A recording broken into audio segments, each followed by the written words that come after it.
السلام علیکم ورحمۃ اللہ وبرکاتہ۔ الحمد للہ وحدہ والصلاة والسلام علی من لا نبی بعدہ، اما بعد فاعوذ باللہ من الشیطان الرجیم، بسم اللہ الرحمن الرحیم۔ وما هذه الحياة الدنيا إلا لهو ولعب وَإِنَّ الدَّارَ الْآخِرَةَ لَهِيَ الْحَيَوَانُ لَوْ كَانُوا يَعْلَمُونَ فَإِذَا رَكِبُوا فِي الْفُلْكِ دَعَوُا اللَّهَ مُخْلِصِينَ لَهُ الدِّينَ فَلَمَّا نَجَّاهُمْ إِلَى الْبَرِّ إِذَا هُمْ يُشْرِكُونَ لِيَكْفُرُوا بِمَا آتَيْنَاهُمْ وَلِيَتَمَتَّعُوا فَسَوْفَ يَعْلَمُونَ اولم يروا انا جعلنا حرما آمنا ويتخطف الناس من حوله افبالباطل يؤمنون وبنعمة الله يكفرون ومن اظلم ممن افترى على الله كذبا او كذب بالحق لما جاءه أليس في جهنم مثوى للكافرين والذين جاهدوا فينا لنهدينهم سبلنا وَإِنَّ اللَّهَ لَمَعَ الْمُحْسِنِينَ۔ صدق اللہ العلی العظیم وصدق رسولہ النبی الکریم ونحن علی ذلک من الشاہدین والشاکرین۔ اللہم الہمنا رشدنا واعذنا من شرور انفسنا، اللہم وفقنا لما تحب وترضى من القول والفعل والنیہ۔ رب اشرح لی صدری ویسر لی امری وَاحْلُلْ عُقْدَةً مِّن لِّسَانِي يَفْقَهُوا قَوْلِي، آمین یا رب العالمین۔ محترم حضرات، معزز سامعین، محترم خواتین، میری ماں اور بہنوں، ملی بھائیوں، آج کی گفتگو کا عنوان ہے سورہ عنکبوت، رکوع نمبر 7 ہے، یعنی 7واں رکوع ہے سورت کا اور پارے کا 3واں رکوع ہے۔ آیت نمبر 63 تک بات ہو چکی تھی، 64 سے لے کر ختم سورت تک آج کی گفتگو کا عنوان ہے۔ اس سے پہلے یہ کہا گیا تھا کہ کفار قریش سے بھی اگر سوال کریں آپ کہ آسمان سے پانی کون اتارتا ہے اور زمین کو مر چکنے کے بعد زندہ کون کرتا ہے، تو وہ بھی جواب میں اللہ کہیں گے۔ پھر جب یہاں توحید کو وہ مانتے ہیں، تخلیق اور ترزیق میں صرف اللہ ہی سب کچھ ہے، تو پھر اب ان کو عبادات میں تذلل کے لیے دوسرے معبودان باطلہ کہاں سے سامنے آ جاتے ہیں، یہ سوال چل رہا تھا۔ در حقیقت یہاں جو رکوع شروع ہو رہا ہے اس میں ایک سوال کا جواب ہے کہ اتنے عقل مند لوگ دنیا میں کوئی یہ بدھو نہیں ہے، بلکہ بہت زیادہ پڑھے لکھے سمجھدار ہیں، دنیاوی اعتبار سے بڑے اونچے دانشور ہیں، پھر یہ معمولی غلطی ان سے کیوں ہو رہی ہے؟ اگر کوئی آدمی دماغ کا درست نہ ہو، اس کی عقل صحیح نہ ہو اور وہ غلطی کرے تو کوئی تعجب نہیں، لیکن جو دنیا میں دانشور کہلاتے ہیں ان سے یہ غلطی کیوں ہوتی ہے؟ اس کا ایک جواب یہ دیا ہے پہلی آیت میں کہ دنیا میں اس قدر منہمک ہیں، دنیا کی لذت اور دنیا کے سرور کے حصول میں دنوں رات اتنے کوشاں ہیں کہ اس انہماک کی وجہ سے توجہ ادھر جاتی ہی نہیں، جو ان کا مستقبل ہے اس کو وہ سوچ ہی نہیں سک رہے ہیں۔ تو ایک پہلی وجہ تو یہ ہے۔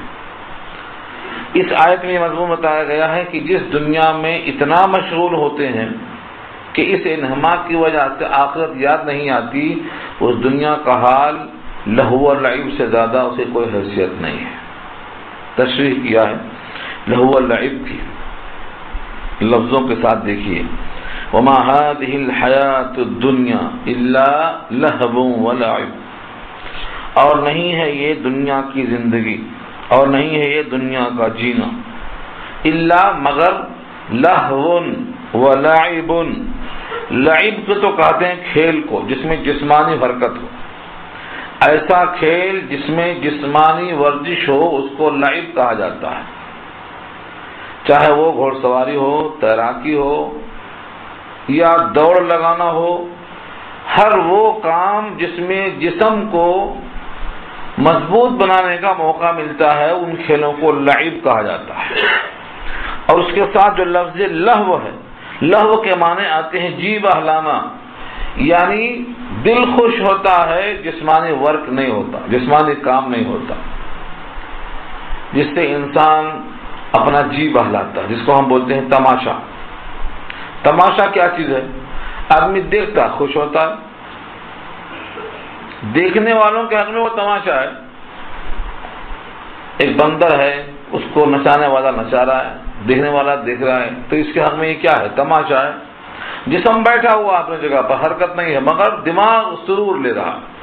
تو ایسے تمام کھیلوں کو لہو کہتے ہیں، لہو۔ دنیا کی جتنے کھیل ہیں اگر تقسیم کریں گے تو دو ہی میں آتے ہو، یا تو وہ جسمانی ہے یا تو پھر وہ دماغی ورزش ہے۔ دماغی ورزش کو ذہنی عیاشی بھی کہا جا سکتا ہے، جس چوسر کا کھیل ہے۔ چوسر کا کھیل کیا ہے؟ یہ ذہنی عیاشی ہے، بیٹھے ہوئے ہیں، دماغ چل رہا ہے، جسم بالکل کام نہیں کرتا۔ تو قرآن کریم کے اس جملے کا حاصل یہ ہے کہ جتنے بھی دنیا میں زندگی گزارنے والے مشغول ہیں، ان کی مشغولیت دنیا کے حصول عیش کے لیے ہے، اور دنیا پوری کی پوری دو حال میں ہے، یا تو وہ لہو ہے یا تو لعب ہے۔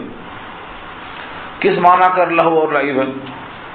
یہ فرق آپ کو خود ظاہر کر لینا ہے۔ لہو اور لعب میں کیا ہوتا؟ کچھ بچے کھیلتے ہیں، تھوڑی دیر کے بعد ختم، نہ وہ کھیل میں کوئی رہتا ہے نہ میدان میں کوئی رہتا ہے، میدان ہی خالی ہو جاتا۔ تو یہ مشابہت اس معنی کر ہے کہ دنیا پوری کی پوری اتنے مصروف ہیں، لیکن ایک وقت ایسا آئے گا کہ میدان خالی، وہاں کوئی رہے گا نہیں، سب خلاص۔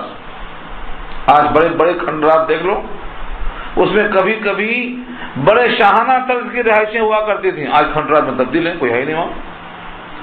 تو یہ تشبیہ ہے انجام کے اعتبار سے، دنیا کی پوری حیات لہو و لعب ہے، اور لہو و لعب کا انجام کیا ہوتا؟ کچھ دیر کی مصروفیت ہے، مشغولیت ہے، انہماک ہے، توجہ ہے، اس کے بعد کھیل ختم، پیسہ حاصل، سب بچے غائب، کوئی نظر نہیں آتا۔ تو جس دنیا کا انجام یہ ہے، اس دنیا میں اتنا انہماک کہ اپنے مستقبل سے بے خبر۔ اس لیے آگے فرمایا وَإِنَّ دَارَ الْآخِرَةَ لَهِيَ الْحَيَوَانِ، اور بے شک دار آخرت یعنی پچھلا گھر، لہیہ میں جو لام زبر لا ہے یہ البتہ ضرور کے معنی میں ہے، اور ہیا معنی وہی، اور حیوان یہاں پر حیات کے معنی میں ہے۔ اصل زندگی تو دار آخرت کی ہے، اصل زندگانی جس کا کہتے ہیں نام حیات گزارنا، یہ اصل آخرت میں۔ دنیا کا وقت جو گزرتا ہے زندگانی میں، یہ تو لہو و لعب ہے، کھیل اور کود۔ کھیل اور کود اس واسطے کہا کہ جو بچہ کھیلتا ہے وہ کھیل میں اتنا مشغول ہوتا ہے کہ کوئی اگر دخل دیتا ہے تو غصہ آتا ہے اس کو اپنے کھیل میں مزہ آتا۔ تو دنیا کی زندگانی پوری کی پوری کھیل میں ہے، سب اس میں مصروف ہیں، اتنا انہماک ہے کہ اپنے مستقبل سے بے خبر ہیں، منزل کہاں ہے نہیں معلوم، اس گزرگاہ کو منزل سمجھ بیٹھے۔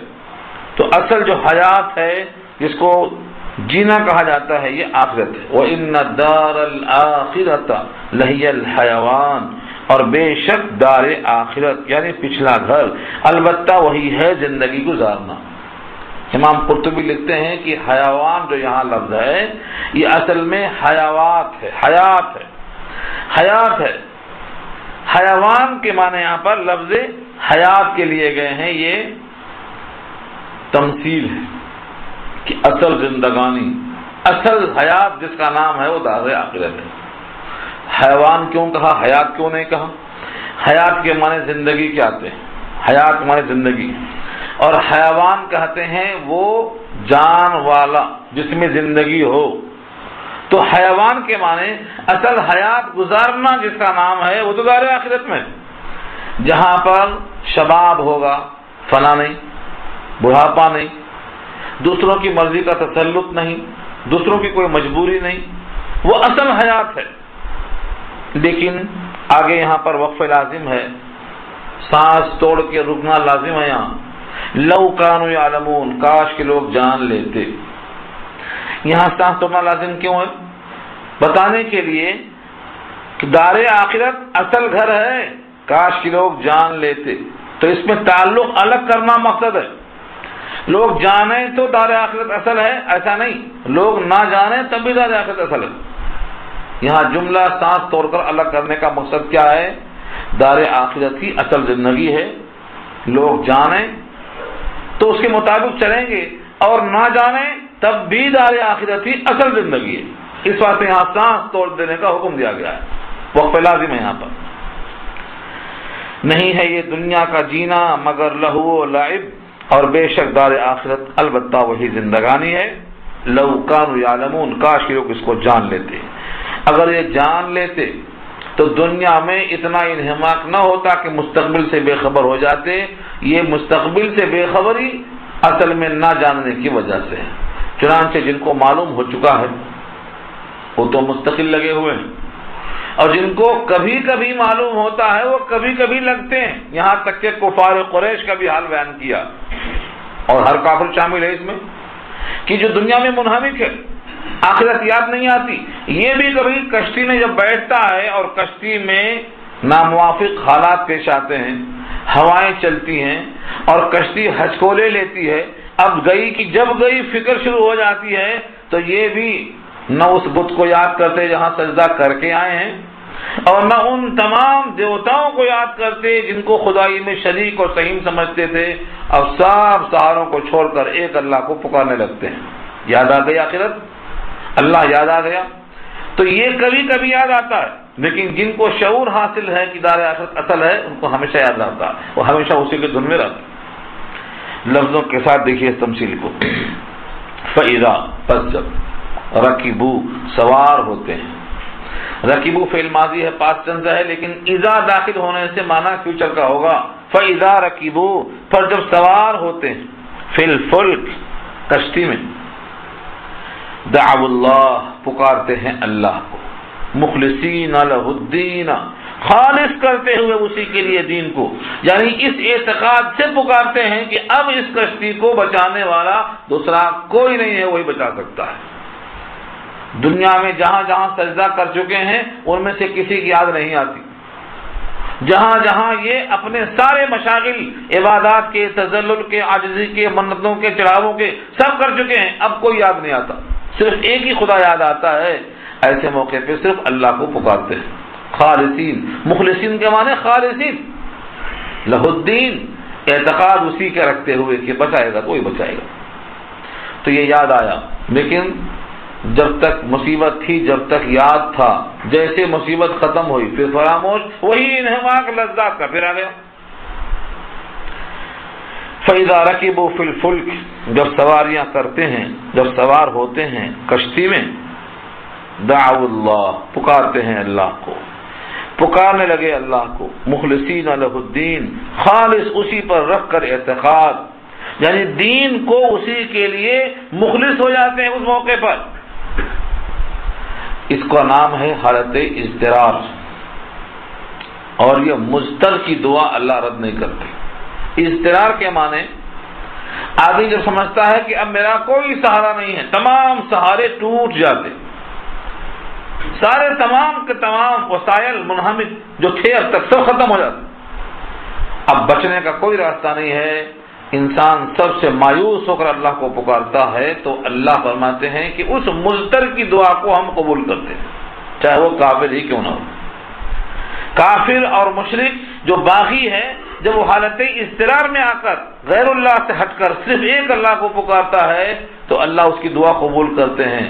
اسی لیے اس مشرک کی دعا کشتی میں جو بیٹھ کے پکارتا ہے اللہ قبول کر دیتے ہیں۔ جب کشتی بچ جاتی، ڈوبنے سے بچ جاتا ہے اور خشکی پہ آ جاتے ہیں تو پھر کیا ہونا چاہیے اور کیا ہوتا ہے؟ فلما نجاہم، پھر جب ان کو بچا لیا، نجاہم، نجات ان کو دے دیا، الی البر، زمین کی طرف، بر کے معنی جنگل کے بھی آتے، خشکی کے بھی آتے، مناظر ساحل پر لانا، کشتی جو کنارے لگ جاتی ہے اور زمین کی طرف لگ گئے، اذا ہم یشرکون، جبھی لگے شرک کرنے، یعنی جب تک کشتی میں مصیبت تھی، جب تک خدا کو پکارتے رہے، اور جیسے ہی کشتی سے باہر آ گئے پھر وہیں دیوتاؤں میں چلے گئے، پھر وہیں استھانوں پہ چلے گئے، پھر جہاں جہاں جایا کرتے تھے جانے لگ گئے، یعنی اس موقع پر جو اللہ کی یاد تھی، وقتیہ تھی، پھر ختم ہو گئی۔ یہ انہماک، اللہ فرماتے ہیں یہ کیا ہے؟ مصیبت کے موقع پر اللہ کو یاد کیا اور خوشحالی کے موقع پہ اللہ کو فراموش کر دیا، اس کا نام ہے کفران نعمت۔ اس ناسپاسی کی سزا ہم ضرور دیں گے، لیکن کچھ دن مزے اڑا لو، کچھ دن اس ناشکری کے باوجود مزے اڑا لو، عیش کر لو۔ کب تک رہو گے؟ لیکفروا بما آتیناہم، تاکہ وہ کفر کریں، تاکہ وہ مکر جائیں، تاکہ وہ کفران نعمت کریں۔ کس کے ساتھ؟ بیما، اس چیز کے ساتھ جو آتیناہم، ہم نے ان کو دے رکھا ہے۔ کشتی میں ڈوبنے سے نجات دے رکھا، رزق دے رکھا، ان کی حیات دے رکھا، جو جو ہم نے ان کو آسائشیں دے رکھی ہیں، ان تمام کے ساتھ وہ کیا کریں؟ کفران نعمت کرتے رہیں، ناشکری کرتے رہیں۔ لیکفروا بما آتیناہم، اور ولیتمتعوا، اور مزے اڑاتے رہیں، ولیتمتعوا، اور تاکہ وہ مزے اڑاتے رہیں۔ یعنی ناشکری اس واسطے کرتے ہیں تاکہ نعمتوں میں مزے اڑاتے رہیں، اور ہمیشہ کے واسطے جو زندگی آنے والی ہے اس کا تصور کر کے زندگی کو تلخ کرنا نہیں چاہتے، اپنے مزے میں کمی کرنا نہیں چاہتے، بلکہ ولیتمتعوا، مزے اڑاتے ہی رہنا چاہتے۔ یہاں پر لفظ وقفہ ہے، یعنی وہاں پر سانس نہ ٹوٹے لیکن آواز رک جائے، بتانے کے لیے کہ اسی سانس میں اگلی بات بھی فرمایا فسوف یعلمون، ان قریب وہ جان لیں گے کہ اس کفران نعمت کا انجام کیا ہوگا، دنیا میں اتنا مصروف اور اتنا انہماک کا انجام کیا ہوگا، ان قریب انہیں معلوم ہو جائے گا۔ تو اسی سانس میں یہ بات پوری کرنا ہے، آواز رک جائے لیکن سانس نہ ٹوٹے۔ سکتے سے زیادہ وقفے میں آواز رکتی ہے۔ تو یوں پڑھیں گے لیکفروا بما آتیناہم ولیتمتعوا فسوف یعلمون۔ تو فسوف کہنے میں اور یتمتعوا کے درمیان میں آواز رک جائے، معلوم ہو، لیکن سانس وہی رہے، اس کا نام وقفہ ہے۔ یعنی وہ ہمارے نعمتوں کے ساتھ کفران نعمت کرتے رہیں اور مزے اڑاتے رہیں۔ ٹھیک ہے، اڑا لے مزے، عنقریب وہ جان لیں گے اس کا انجام کیا ہوگا، یہ مفہوم ہے اس میں، فسوف یعلمون۔ کفار قریش کا ایک اور اعتراض تھا، بہانہ تھا، دوسرا چل رہا یہاں سے۔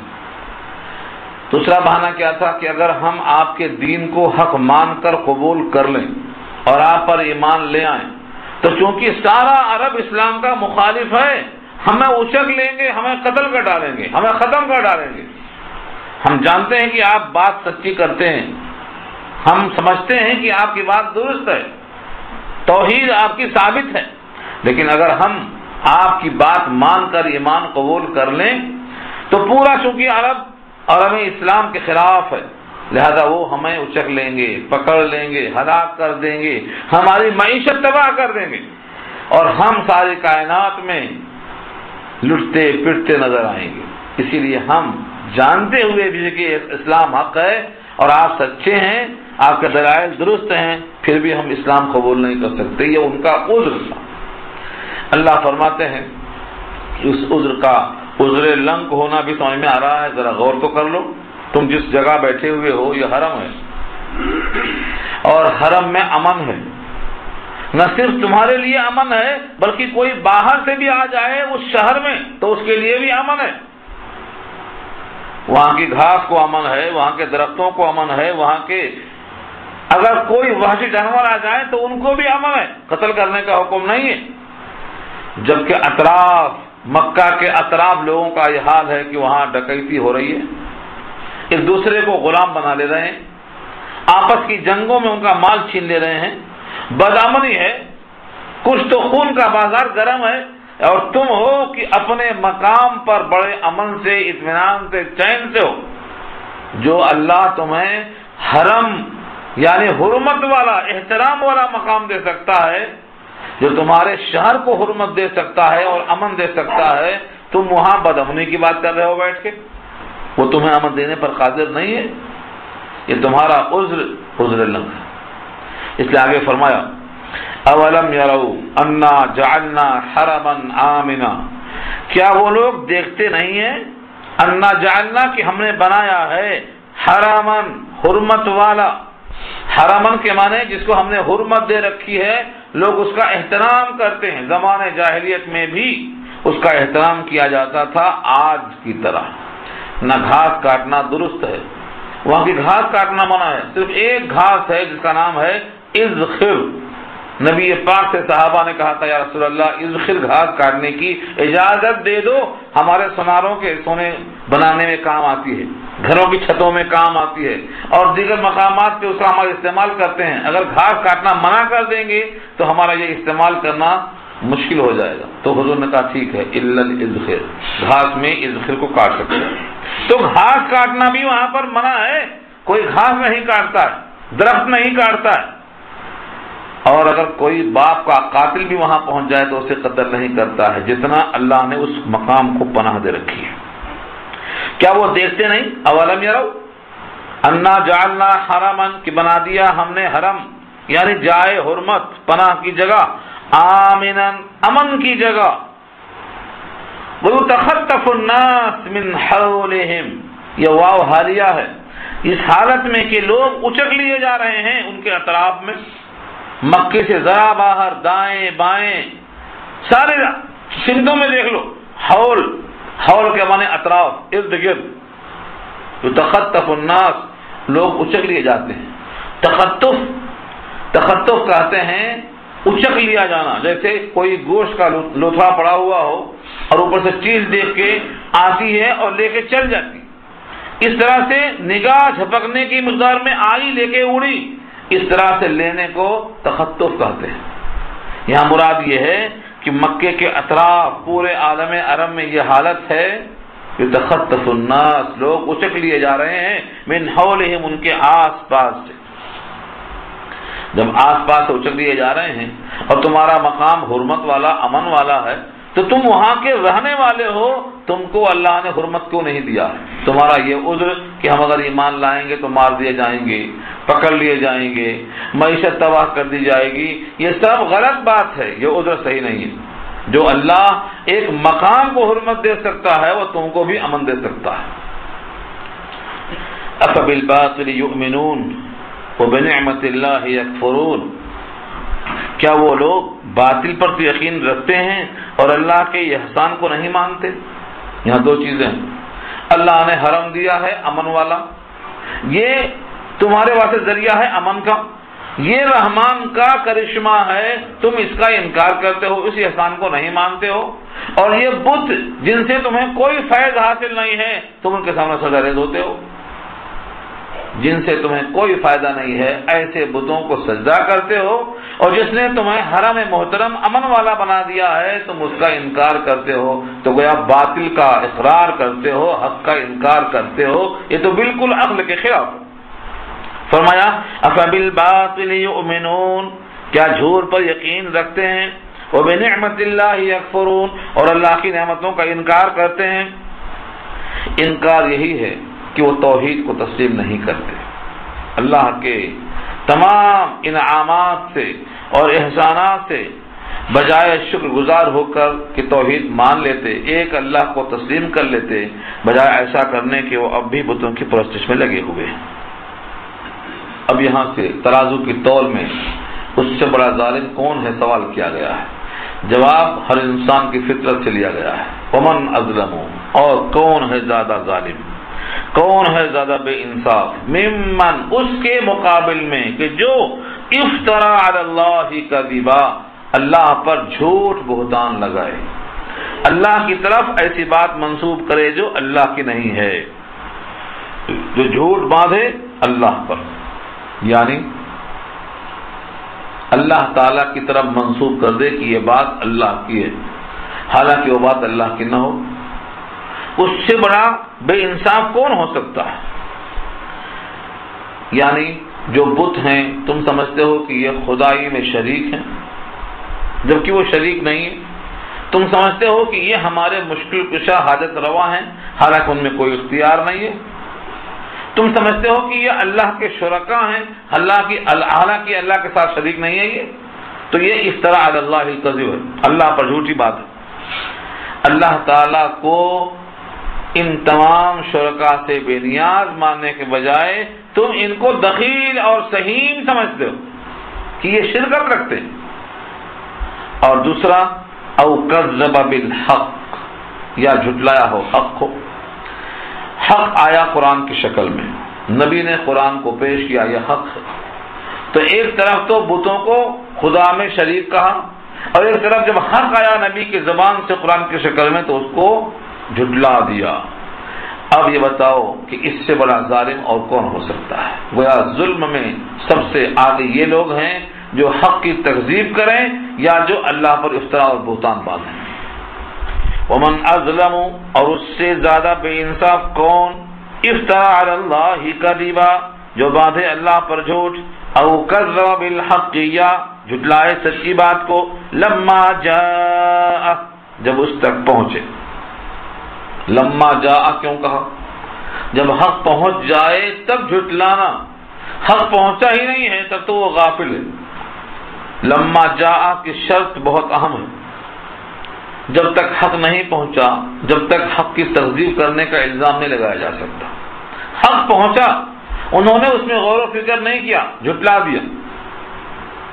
یہ ہے لما جاء. سارے عالم میں جتنی امتیں ہیں اللہ کا وعدہ ہے کہ ہم نے ہر ایک کے پاس نذیر بھیجا، پہنچانے والا بھیجا. اب سوال یہ ہے 1431 سال ہو گئے، نبوت کی تکمیل ہو گئی، اب کوئی نبی نہیں آئے گا. اب یہ لما جاء پر نگاہ رکھتے ہوئے سوچو اپنے دل سے کہ جب حق پہنچے تو اس نے حق کا انکار کیا ہے تو وہ اللہ کی نگاہ میں ظالم ہے. لیکن جہاں پر حق پہنچا ہی نہیں، جہاں پر کسی نے حق یعنی قرآن کو پہنچایا ہی نہیں، تو وہاں پر جب ان پر پہنچا ہی نہیں ہے تو ان پر حجت نہیں پوری ہو سکتی ہے. لہذا نہ پہنچانے کا وبال ان تمام لوگوں پر ہوگا جو پہنچانے کی سخت رکھتے ہیں. یہ بہت بڑا سبق ہے. تو پوری آیت کا حاصل یہ ہے کہ اس سے بڑا بے انصاف کون ہو سکتا ہے جو اللہ پر جھوٹ باندھے یا جب حق پہنچے تو اس کو جھٹلا دے.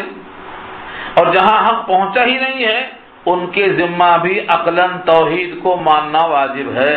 یہ سن لیجیے، کوئی آدمی کہے کہ ہم تک قرآن نہیں پہنچا، ہم تک نبی نہیں پہنچے، ہم تک نائبین نبی نہیں پہنچے، ہم تک کوئی رسول، کوئی نذیر، کوئی ہادی، کوئی بھی نائب نہیں پہنچا، لہذا توحید پر ہم قائم نہیں ہیں، یہ ہمارا عذر ہے. اللہ فرماتے ہیں کہ توحید پر قائم ہونا عقلاً واجب ہے، عقلاً واجب ہے. آدمی اپنے وجود میں غور کرے، جس کے اوپر ہے اس زمین پہ غور کرے، جس کے نیچے ہے وہ آسمان میں غور کرے، درمیان کی فضاؤں میں سورج چاند میں غور کرے تو اس کو توحید سمجھ میں آنا یقینی ہے، بشرطے کی غور و فکر کا رخ صحیح ہو. تو توحید تو عقلاً واجب ہے. البتہ دوسرے جو احکامات ہیں ان میں یہ عذر ہو سکتا ہے چل جائے، لیکن توحید کے نہ حاصل کرنے میں یہ عذر کافی نہیں ہے. یہاں لکھا اشارے نے اس چیز کو. اللہ فرماتے ہیں الیس فی جہنم مثوی للکافرین، کیا نہیں ہے جہنم میں ٹھکانہ منکروں کے لیے؟ یعنی کیا جہنم بطور ٹھکانہ کے، مثوی کے معنی بسنے کی جگہ، رہنے کی جگہ، کیا رہنے کی جگہ دوزخ میں کافروں کے واسطے کافی نہیں ہے؟ یہ انکار ہے. ایسا سوال ہے جس کو ہم استفہام انکاری کہتے ہیں کہ توبیخی کہتے ہیں. یعنی یہ بات سچ ہے کہ جتنے منکر ہیں جہنم میں ان کے واسطے جگہ کافی ہے اور ان کا انجام جہنم ہے. قرآن کریم میں کہیں متکبرین آیا ہے، ایسے موقع پر کہیں کافرین آیا ہے.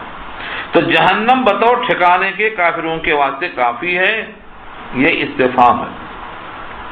یعنی جو بندہ حق کو جھٹلائے گا اور اللہ پر جھوٹ باندھے گا، اللہ کے ساتھ کسی کو شریک و سہیم قرار دے گا، اس کا ٹھکانہ جہنم ہے. اس کے برخلاف جو لوگ ہمارے راستے میں کوشش کرتے، ہمیں حاصل کرنے میں، ہماری رضا کے حصول میں دن رات لگے رہتے ہیں، ہم ان کے واسطے راستے کو سجھانا اور اپنے رہنمائی کا پتہ بتانا، یعنی ان کو ایسے راستے پر لگا دینا کہ ہماری رضا ان کو حاصل ہو جائے. جنت اور جہنم سے کیا فرق ہے ان کو سمجھ میں آ جاتا ہے. آگے فرمایا والذین جاہدوا فینا. اس آیت کی تشریح کئی انداز سے کیا شارحین نے. والذین جاہدوا، اور وہ لوگ جنہوں نے کوششیں کی.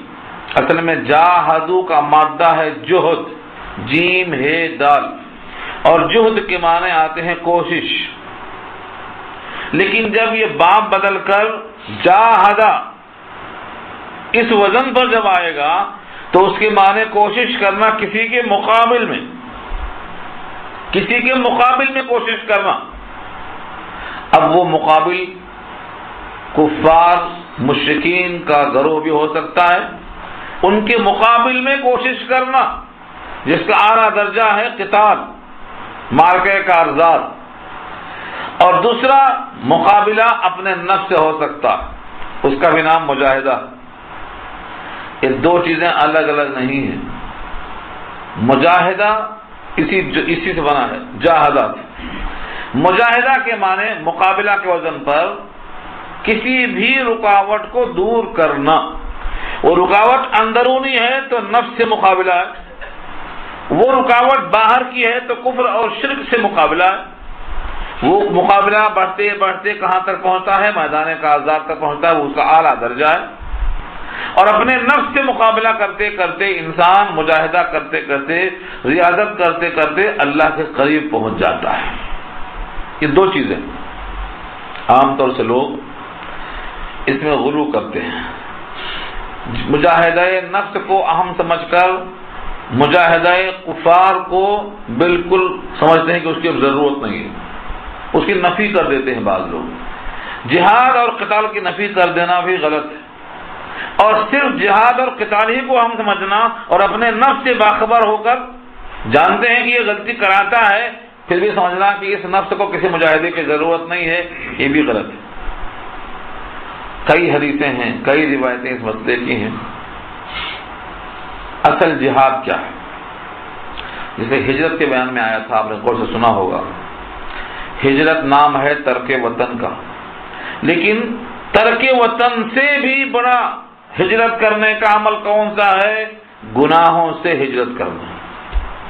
فرمایا المہاجر من حجر اما نہى اللہ عنہ.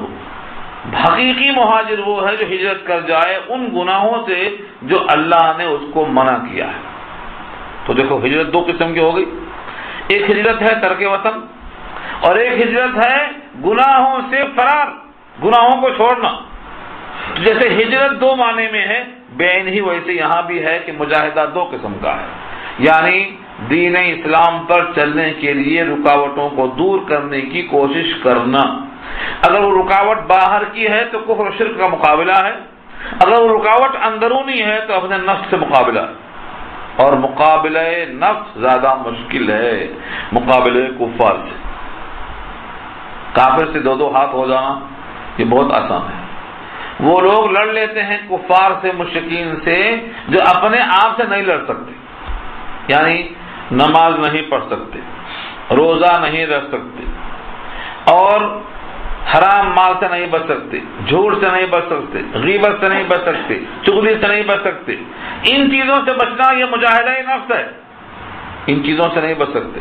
اسی واسطے اکابر میں رومی ہیں، جامی ہیں، سعدی ہیں، جتنے بڑے بڑے لوگ لکھنے والے ہیں تصوف کی باتیں، وہ سب اس پر متفق ہیں کہ سب سے بڑا پہلوان وہ ہے جو اپنے نفس سے مقابلہ کر لے.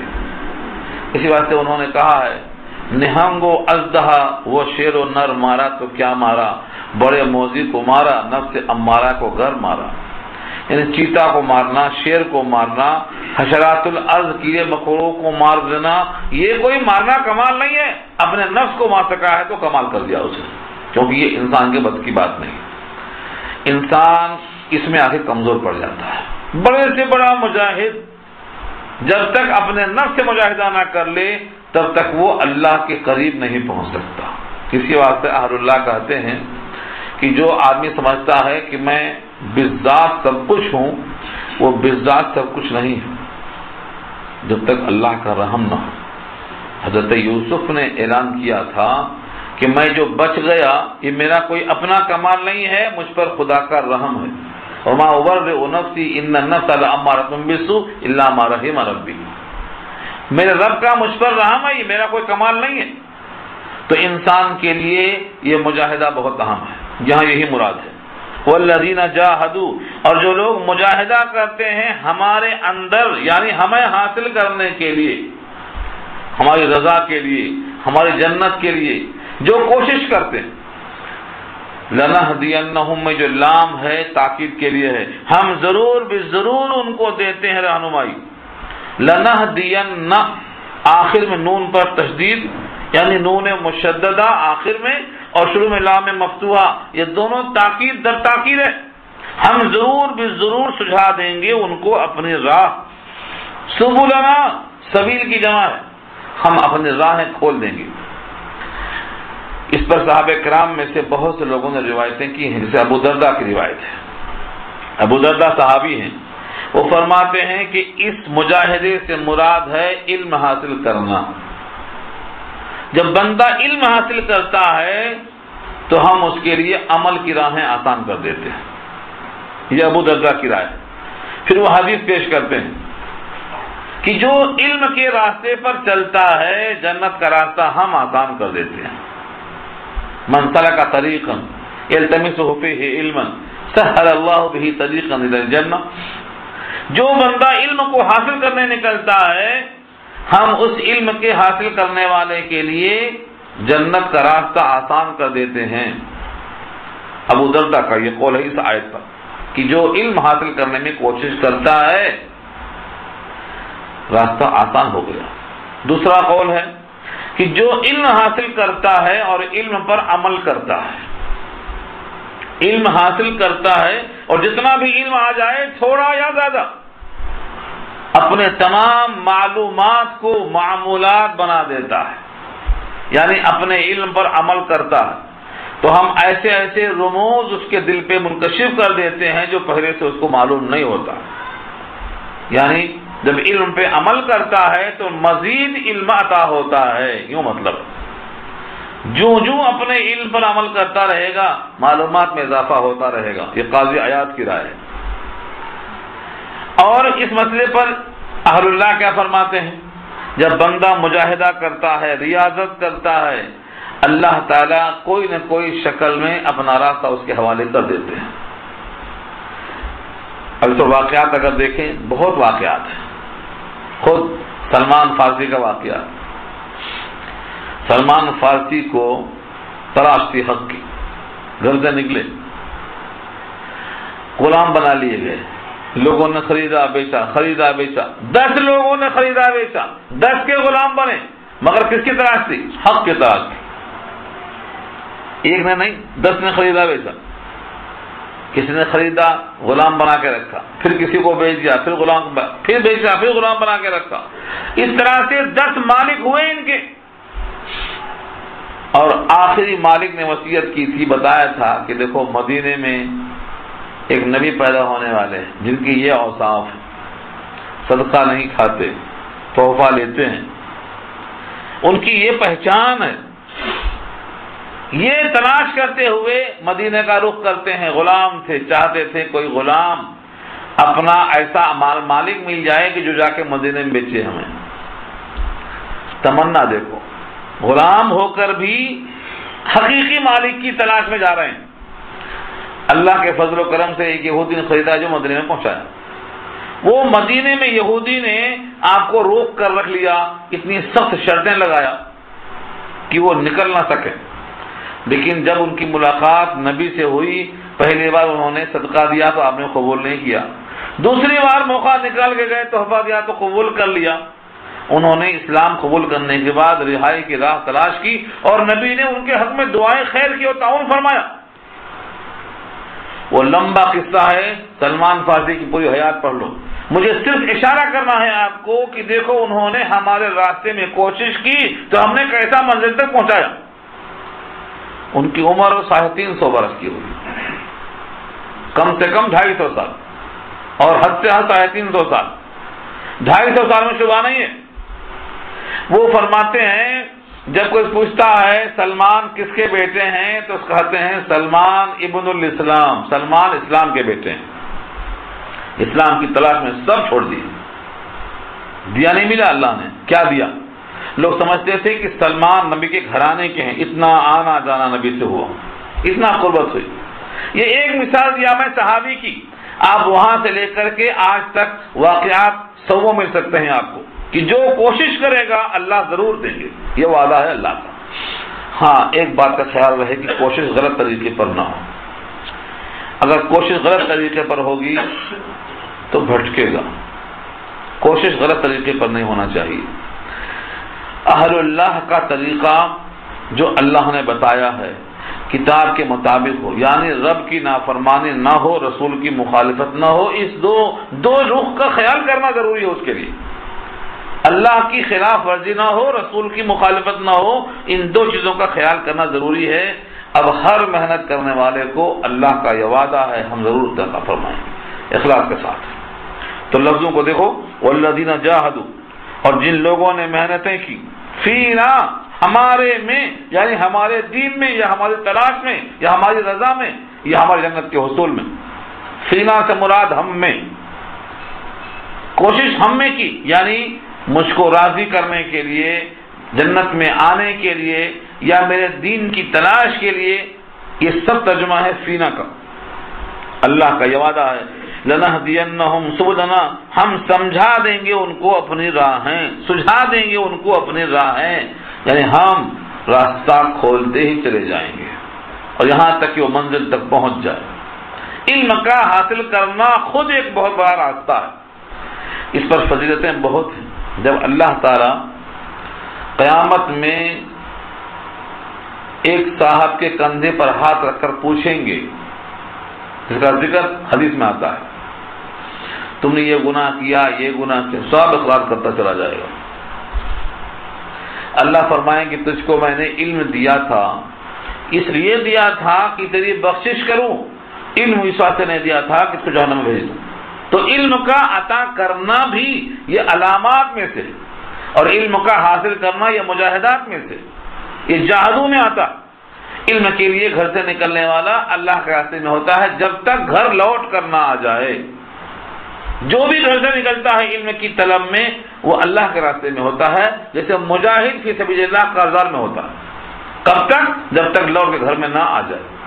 تو یہ سب اللہ کے وعدے ہیں جو ہمارے اندر، یعنی ہمارے واسطے محنت کرے گا، مجاہدہ کرے گا، ریاضت کرے گا، کوشش کرے گا، ہم ضرور اس کو راستہ دیں گے، رہنمائی کریں گے۔ وَإِنَّ اللَّهَ لَمَعَ الْمُحْسِنِينَ، یہ جملہ بہت عام ہے، وَإِنَّ اللَّهَ لَمَعَ الْمُحْسِنِينَ، اس میں ایک ہی لفظ ہے جو آپ بار بار سنتے آئے ہیں، بقیہ تو وضاحت طلب نہیں ہے۔ وَإِنَّ اللَّهَ میں واو کے معنی اور، اِنَّا معنی بے شک، اللہ اس میں ذات، لمع میں مع کے معنی ساتھ، اور لام زبر لا جو ہے ضرور کے معنی میں ہے، تاکید کے ساتھ ہے، اور محسنین جمع ہے محسن کی۔ یہی ایک لفظ آپ کو سمجھنا ہے، پہلے بھی آپ سن چکے ہیں، محسن جمع محسنین، اس کا مادہ احسان۔ احسان دو معنی میں آتا ہے، ایک ہے حسن سلوک کرنا، یہ بھی ہے احسان، اور ایک ہے اللہ کی بندگی ایسی کرنا کہ گویا اللہ کو تم دیکھ رہے ہو، اور یہ نہیں ہو سکتا ہے تو اس یقین سے بندگی کرنا کہ اللہ تو مجھے ضرور دیکھ رہا ہے، یہ ہے محسن، جمع اس کی محسنین۔ اور یہی یہاں مراد ہے، جو بندہ اللہ کی ریاضت میں اس حیثیت سے لگے گا کہ اللہ مجھے دیکھ رہا ہے، تو اللہ ان کے ساتھ ہے، اللہ کو اپنے ساتھ محسوس کرے گا۔ آج کل بہت سے لوگ، بلکہ خواص بھی، جب نماز پڑھتے ہیں تو غفلت میں گزر جاتی ہے نماز، 3 رکعت 4 رکعت جتنی رکعتیں ہیں عدد پورا کر لیتے ہیں، نمازوں کی تعداد پوری ہو جاتی، رکعتوں کی تعداد پوری ہو جاتی، لیکن جو یہ لفظ ہے کہ اللہ ہے نیکی کرنے والوں کے ساتھ، وہ کون ہیں محسنین، جن کی وضاحت رسول پاک نے خود کر دیا ہے، اور یہ حدیث آپ سن چکے ہیں، اس کا نام ہے حدیث جبریل، طویل حدیث ہے، میں اس کا ایک ٹکڑا سنانا چاہتا ہوں جو یہاں مراد ہے۔ وہ کیا ہے؟ جبریل نے کہا نبی صلی اللہ علیہ وسلم سے مل احسان، احسان کیا ہے؟ مل احسان، احسان کیا ہے؟ حضور پاک نے فرمایا جبریل سے، جبکہ جبریل سکھانے آئے تھے انسانی شکل میں، سوال کر رہے ہیں تاکہ جواب ملے، کیا فرمایا؟ ان تعبد اللہ کأنک تراہ، تم اللہ کی بندگی ایسی کرو گویا تم اللہ کو دیکھ رہے ہو۔ فإن لم تکن تراہ فإنہ یراک، اور اگر تم کو یہ کیفیت حاصل نہیں ہو رہی ہے کہ تم اللہ کو دیکھ رہے ہو تو اتنا تو یقین کرو کہ وہ تمہیں دیکھ رہا ہے، اس میں کیا شک ہے؟ اللہ بصیر ہے، اللہ خبیر ہے، اللہ شاہد ہے، اللہ شہید ہے۔ اللہ شہید کا مطلب ہم کو دیکھ رہا ہے، مشاہدہ کر رہا ہے ہمارا، اور ہم کھڑے ہیں اس کے سامنے کھجاتے ہوئے، کپڑا سیدھا کرتے ہوئے، دائیں بائیں لڑتے ہوئے، ایسا معلوم ہوتا ہے کہ بیزارگی میں کھڑے ہیں۔ یہ محسنین کی نماز ہو ہی نہیں سکتی۔ جس میں توجہ اللہ کے غیر کی طرف رہتی ہو، پوری نماز ختم ہو جاتی ہو، وہ بندے کی نماز درجہ احسان تک کیسے پہنچ سکتی ہے؟ یہاں یہی مراد ہے کہ ہم ہر مجاہد کو راستہ بتائیں گے، لیکن ہماری معیت کا احساس جس کو ہوگا ہم ساتھ میں ہیں، سمجھ لو، ہمارے ہونے کا استحضار کرو، جس کا نام ہے استحضار رب۔ اور یہ طویل حدیث ہے حضرت عبداللہ ابن عباس کو جو حضور نے سکھلایا تھا۔ حضرت عبداللہ ابن عباس 12 سال کے بچے تھے، یہ حدیث آپ کو سنا چکا ہوں۔ پیچھے بیٹھے ہیں، گھوڑے پر سوار ہیں، نبی صلی اللہ علیہ وسلم گھوڑے پر ہیں اور عبداللہ بن عباس 12 سال کے بچے پیچھے بیٹھے ہوئے ہیں۔ آپ نے کئی بار سوال کیا، یا غلام، 3 بار، لبیک و سعدیک، میں حاضر ہوں۔ یا غلام، کہا لبیک و سعدیک، میں حاضر ہوں، سعادت مندی ہے آپ کی بات سننے میں۔ 3 بار مخاطب کرنے کے بعد آقا فرماتے ہیں احفظ اللہ تجدہ تجاہک، اللہ کے دین کی حفاظت کر، اللہ کو سامنے پائے گا۔ احفظ اللہ تجدہ تجاہک، اپنے سامنے اللہ کو پائے گا۔ جب بندہ اللہ کی دین کی حفاظت کرتا ہے تو اللہ کو سامنے پائے گا۔ یہ 12 سال کے بچے کو حضور سکھا رہے ہیں، یہ عقیدہ ہے۔ جب بندہ اس عقیدے پہ تیار ہوتا ہے تو لوگوں سے گھبراتا نہیں، مسائل سے الجھنا اس کو فطرت بن جاتی ہے، وہ کبھی بھی خوف اپنے پر غیروں کا غالب نہیں رکھتا ہے۔ اور اسی موقع پر یہ بھی فرمایا اگر تم مانگو تو اللہ سے مانگو، اذا سألت فاسأل اللہ، اور مدد چاہو تو اللہ سے مدد چاہو، اذا استعنت فاستعن باللہ۔ اور آگے فرمایا اگر ساری دنیا مل کے تجھ کو نفع دینا چاہے تو اتنا دے گی جتنا اللہ نے لکھ دیا ہے، اور ساری کائنات مل کے تجھ کو نقصان دینا چاہے گی تو اتنا ہی دے سکتی جتنا اللہ نے لکھ دیا ہے۔ یہ اسی نشست کی بات ہے۔ یہاں مجھے وہ ٹکڑا دکھانا ہے کہ احفظ اللہ تجدہ تجاہک، اللہ کے دین کی کوشش کر، محنت کر، اللہ کو سامنے پائے گا۔ آج بہت سے لوگ ہیں، بہتوں کا استحضار دماغ میں ہوتا ہے، اپنے ساتھ اللہ کے ہونے کا استحضار نہیں ہوتا، اس لیے کسی بھی عبادت کا مزہ ان کو نہیں آتا۔ وہ سمجھتے ہیں کہ ہمیں کوئی نہیں دیکھ رہا ہے، ہمارے ساتھ کوئی نہیں ہے، یہ کام کر لو جیسا کیسا کر لیں۔ یہ ہے آخر کا حصہ کہ جو ہمارے لیے محنت کرتے ہیں، ہمارے لیے کوشش کرتے ہیں، ہم کو راضی کرنے کی فکر میں رہتے ہیں، ہم ان کو راستہ سجھا دیتے ہیں، اور ہم ضرور بھی ضرور ان کے ساتھ ہیں جو نیکی کرنے والے ہیں، یعنی درجہ احسان تک پہنچ کر بندگی کرنے والے ہیں۔ اللہ تعالیٰ درجہ احسان تک ہم سب کو پہنچائے۔ سورہ عنکبوت مکمل ہو گئی۔